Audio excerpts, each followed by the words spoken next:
ഞാൻ ബാലു കിരിയത്ത്, ചലച്ചിത്ര സംവിധായകൻ, ഗാനരചയിതാവ്, തിരക്കഥാകൃത്ത്. ഇപ്പോൾ നടക്കുന്നത് international film festival of Kerala IFFK കേരളയുടെ 30ാമത് എഡിഷനാണ് നടക്കുന്നത്. ഇത് 30 വർഷമായി തുടങ്ങിയിട്ട്. ഒന്നാമത്തെ ഫിലിം ഫെസ്റ്റിവൽ മുതൽ, കേരളത്തിൻ്റെ ഫിലിം ഫെസ്റ്റിവൽ മുതൽ ഈ 30 വരെ 29 ഫിലിം ഫെസ്റ്റിവലിൽ ഞാൻ പങ്കെടുത്തിട്ടുണ്ട്. ഓരോ വർഷം കഴിയുന്തോറും ഇതിൻ്റെ സ്വീകാര്യതയും ഇതിൻ്റെ റെപ്യൂട്ടേഷനും കൂടിക്കൂടി വരികയാണ്. ലോകത്തെ പ്രഗത്ഭമായിട്ടുള്ള ഫിലിം ഫെസ്റ്റിവൽസിൻ്റെയോടൊപ്പം നിൽക്കാനുള്ള ഒരവസ്ഥയിലേക്ക് ഈ കൊച്ചു കേരളത്തിൻ്റെ ഫിലിം ഫെസ്റ്റിവൽ എത്തി എന്നുള്ളത് ഓരോ ചലച്ചിത്രകാരനും ചലച്ചിത്രത്തെ സ്നേഹിക്കുന്ന മലയാളികൾക്കും സ്നേഹിക്കുന്നവർ എല്ലാവർക്കും തന്നെ അഭിമാനകരമായി പറയാൻ കഴിയുന്ന ഒന്നാണ്. കഴിഞ്ഞ വർഷം ശ്രീ പ്രേംകുമാർ ആയിരുന്നു ചെയർമാൻ.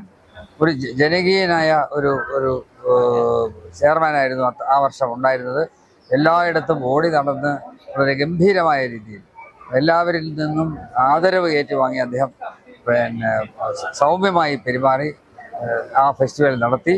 ആ ഫെസ്റ്റിവലിൽ ഏറ്റവും നല്ല 30 വർഷത്തിനിടയിൽ ഏറ്റവും നല്ല കുറച്ച് ഫെസ്റ്റിവൽസ് എടുത്ത് അതിലെ ഒരു നല്ല ഫെസ്റ്റിവലായിട്ട് പ്രേംകുമാറിൻ്റെ കാലഘട്ടം ഓർമ്മിക്കപ്പെടും. ഇത്തവണ ശ്രീ ഡോക്ടർ റസൂൽ പൂക്കുട്ടി ആണ് ഇത്തവണത്തെ ചെയർമാൻ. അദ്ദേഹം സ്ഥലത്തില്ല, അദ്ദേഹം ലണ്ടനിലെങ്ങോട്ടാണെന്നാണ് പറയുന്നത്. അതുകൊണ്ട് ഫെസ്റ്റിവലിന് പങ്കെടുത്തിട്ടില്ല. കുറേ നല്ല സിനിമകൾ കാണാനുള്ള അവസരം നമുക്ക് ഉണ്ടായിട്ടുണ്ട്. തിയേറ്ററുകളെല്ലാം തന്നെ ഭംഗിയാക്കിയിട്ടുണ്ട്. അതിൻ്റെ പ്രൊജക്ഷൻ സൈഡും സൗണ്ട് സൈഡും എല്ലാം ടെക്നിക്കൽ ടീം നന്നായി ചെയ്തതായിട്ടാണ് എനിക്ക് അറിയാൻ കഴിഞ്ഞത്, കേൾക്കാൻ കഴിഞ്ഞത്, കാണാൻ കഴിഞ്ഞത്. അതുപോലെ തന്നെ ബാക്കി അറേഞ്ച്മെൻറ്റ്സിൻ്റെ കാര്യത്തിലെല്ലാം തന്നെ ആർക്കും ഒരു പരാതിയുമില്ലാത്ത രീതിയിൽ ഈ വർഷവും ഫെസ്റ്റിവൽ നടക്കുന്നു എന്നുള്ളത് വളരെ സന്തോഷകരമായ ഒരു കാര്യമാണ്. കഴിഞ്ഞ 17 വർഷമായി മീറ്റ് ദ ഡയറക്ടർ എന്ന സെഗ്മെൻറ്റിൻ്റെ ഫിലിം ഫെസ്റ്റിവലിൻ്റെ മീറ്റ് ദ ഡയറക്ടർ എന്ന സെഗ്മെൻറ്റിൻ്റെ ചുമതലക്കാരനാണ് ഞാനും ശ്രീ വീരാ സാഹിബ് സാറും കൂടെയാണ് അത് നടത്തിക്കൊണ്ടു പോകുന്നത്. ഇത്തവണയും ഞങ്ങൾക്ക് തന്നെയാണ് അതിൻ്റെ ചാർജ്.